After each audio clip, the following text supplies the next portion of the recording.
The patient who was never admitted. New York, Haunted States original story. The call came in at 2:11 a.m. That was strange by itself. The hospital I worked at, St. Mary's Medical Center in Lower Manhattan, had a rule: no admissions after 2 a.m. unless it was a trauma case. Anyone who arrived later was sent to Bellevue or Mount Sinai. We simply didn't have the night staff to handle new patients. But my phone rang anyway. "Emergency desk," I answered. A woman's voice whispered, "He's here." "Who is?" I asked. "The patient. He's bleeding. Please don't let him die." The line went dead.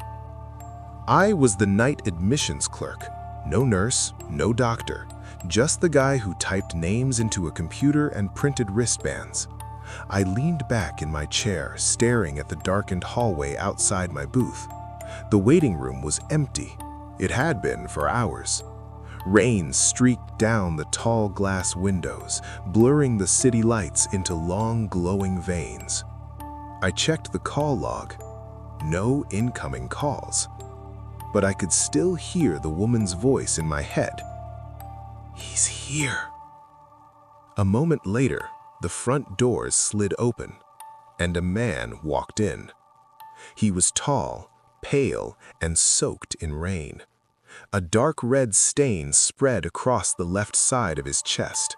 His eyes were wide, glassy, unfocused, like someone who had already lost too much blood. Behind him stood a woman, clutching his arm. "Please," she's shaking. "He needs help." I jumped to my feet. "What happened?" "He was stabbed outside the subway." I grabbed a wheelchair and rolled it toward him. "Sir, can you sit?" He didn't respond, didn't blink, didn't even look at me. But when I touched his arm, it was ice cold. I wheeled him toward triage. "I need a nurse," I called. No answer. The hospital was eerily quiet. Too quiet. Normally, you'd hear beeping monitors, footsteps, distant voices. Tonight, it sounded like a building holding its breath. I looked down at the man. His wound wasn't bleeding anymore. The blood on his shirt had dried dark brown. That wasn't possible. "You said he was just stabbed," I told the woman.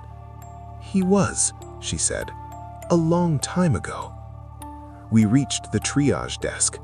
The nurse's chair was empty. "Where is everyone?" I muttered. The woman leaned closer. "They don't see him anymore." I turned.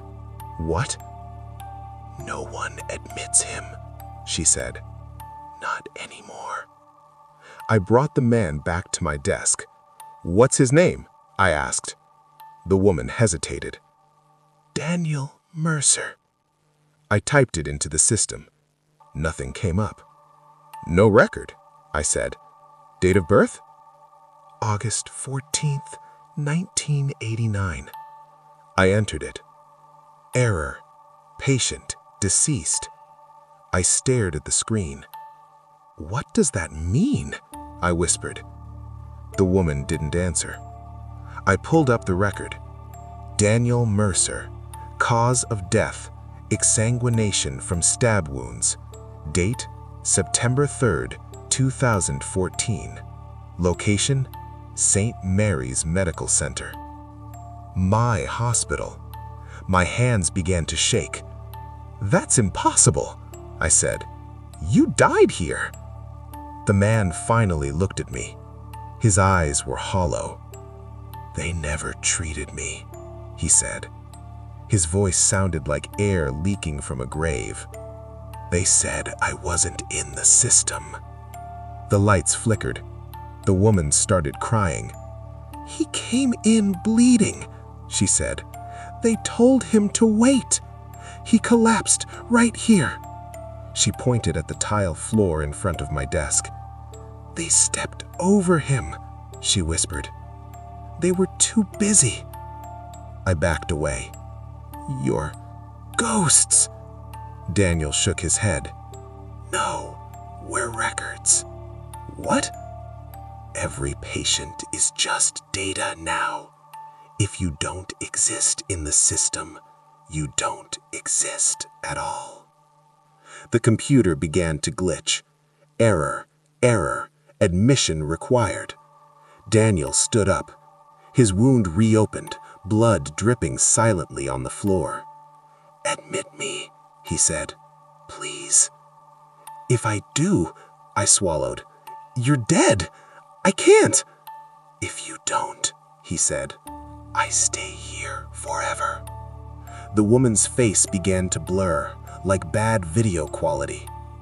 "We've been waiting 10 years, she whispered. Behind them, the waiting room filled with people. Men, women, children, all pale, all wounded, all staring at me, all holding admission slips that were never printed. "Please," Daniel said again. I hit enter. The system froze. Then a single line appeared. "Admission accepted." Daniel gasped. His wound closed. The woman smiled and vanished. The waiting room went dark. The next morning, I was found unconscious at my desk. They told me I'd been asleep. They said nothing unusual happened. But when I checked the system, Daniel Mercer was gone. No death record, no patient file, like he never was there. Except for one thing. Every night at 2:11 a.m., the phone rings and a voice whispers, "He's here."